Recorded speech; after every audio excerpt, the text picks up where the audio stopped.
ආදරණීය දුවේ පුතේ, ඉතින් ටීචර් අද මගේ පහවසර දුවල පුතාලට අලුත් පාඩමක් අරගෙන ආවා. අපි අද ඉඳන් දුවේ පුතේ පසුගිය ශිෂ්‍යත්ව විභාග ප්‍රශ්න පත්‍රවල පළවෙනි කොටසේ තියෙන කෙටි ප්‍රශ්න සාකච්ඡා කරන්නයි හදන්නේ. ඉතින් දුවේ පුතේ ඔයාලටත් පුළුවන් මේ පාඩමත් එක්ක එකතු වෙන්න. එතකොට දුවල පුතාලට පුළුවන් කෙටි ප්‍රශ්නවලට ඉක්මනටම විසඳුම හොයාගන්න විදිහ ටීචර්ත් එක්ක එකතු වෙලා හොයාගන්න. එහෙනම් අපි පටන් ගමු නේද? අපි බලමු 2022 පසුගිය ශිෂ්‍යත්ව විභාග ප්‍රශ්න පත්‍රයේ 24 වෙනි ප්‍රශ්නය. මේ ප්‍රශ්නයට පිළිතුරු හොයන්නේ කොහොමද කියලා අපි බලමුද? එහෙනම් ඔන්න දුවේ පුතේ ඔයාලා මාත් එක්ක එකතු වෙලා හොයාගමු කොහොමද මේ ප්‍රශ්නවලට අපි ඉක්මනින් උත්තර දෙන්න කියලා. හොඳට මතක තියාගන්න අපි මේ ප්‍රශ්නයක් කියවලා හොඳට තේරුම් ගන්න ඕනේ. එහෙනම් අපි කියවමු. A B C නගර තුනකි. A සිට B හරහා C දක්වා ඇති මාර්ගයේ දිග කිලෝමීටර් 15යි මීටර් 550කි. A සිට B තෙක් මාර්ගයේ දිග කිලෝමීටර් 7යි මීටර් 750ක් නම් B සිට C තෙක් මාර්ගයේ දිග කොපමණද? අපි ආපහු කියවමුද? A B C නගර තුනකි. A සිට B හරහා C දක්වා ඇති මාර්ගයේ දිග කිලෝමීටර් 15යි මීටර් 550කි. A සිට B තෙක් මාර්ගයේ දිග කිලෝමීටර් 7යි මීටර් 750ක් නම් B සිට C තෙක් මාර්ගයේ දිග කොපමණද? එහෙනම් දුවේ පුතේ අපි බලමුද මේ ප්‍රශ්නයට පිළිතුරු හදන්නේ කොහොමද කියලා. එහෙනම් බලා ගන්නකෝ. ගන්න A B C. ඔන්න මේ තියෙන්නේ ABC නගර තුන. දැන් ඔන්න මේ ABC නගර හරහා පාරක් තියෙනවා. මේ පාරේ මුළු දිග කිලෝමීටර් 15යි මීටර් 550යි. හරි. දැන් ඔන්න අපිට ওই ටික දීලා තියෙනවා.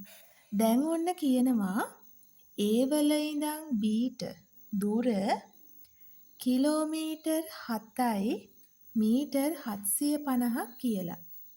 එහෙනම් දැන් අපෙන් අහන්නේ B වල ඉඳන් Cට දුර කීයද කියලා.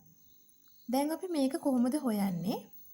මේ මුළු දිග අපිට දීලා තියෙනවා නම් ඊළඟට ඒ මුළු දිගෙන් එක කොටසක දිගත් අපිට දීලා තියෙනවා නම් අපි මෙන්න මේ කොටස දිග හොයාගන්නේ කොහොමද?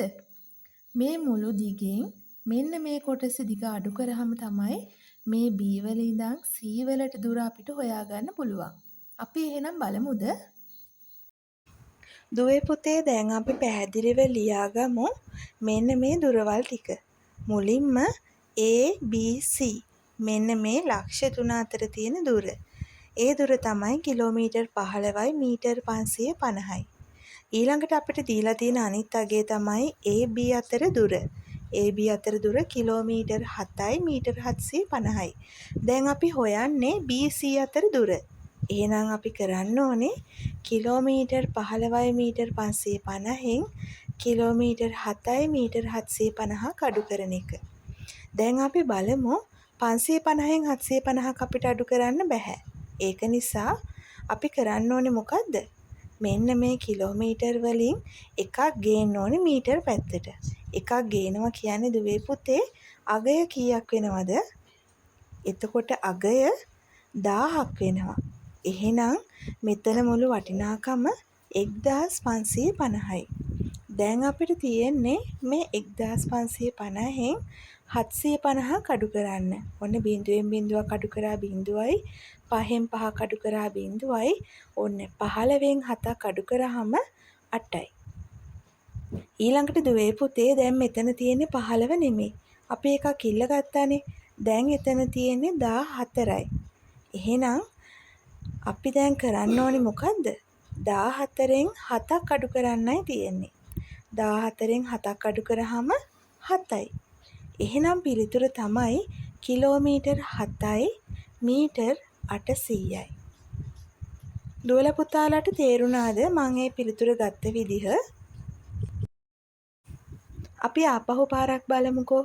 ABC මාර්ගයේ දිග සමානයි කිලෝමීටර් 15යි මීටර් 550යි. ඊළඟට A සිට B තෙක් දිග කිලෝමීටර් 7යි මීටර් 750යි. එහෙනම් දුවේ පුතේ දැන් අපි ඊළඟට හොයාගන්න ඕනේ B සිට C තෙක් තියෙන දිග කුමක්ද කියලා. එහෙනම් ඔන්න අපි ඉස්සෙල්ලා බැලුවා මේක කරන්නේ කොහොමද කියලා. දැන් අපි හොයන්න ඕනේ මෙන්න මේ දිග. ඒ කියන්නේ B ඉඳන් C වන තෙක් තියෙන දිග. ඒක හොයන්නේ කිලෝමීටර් 15යි මීටර් 550න් කිලෝමීටර් 7යි මීටර් 750ක් අඩු කරලා. අපි කලින් බැලුවානේ. එහෙනම් අපිට උත්තරේ කීයක් එනවද? කිලෝමීටර් 7යි මීටර් 800ක් එනවා. එහෙනම් දුවේ පුතේ මම විශ්වාස කරනවා ඔයාලා මේ ගාන හොඳින් තේරුම් ගන්න ඇති කියලා. එහෙනම් අපි තවත් අලුත් ගානකින් ඔයාලව හම්බ වෙනකන් ආයුබෝවන්.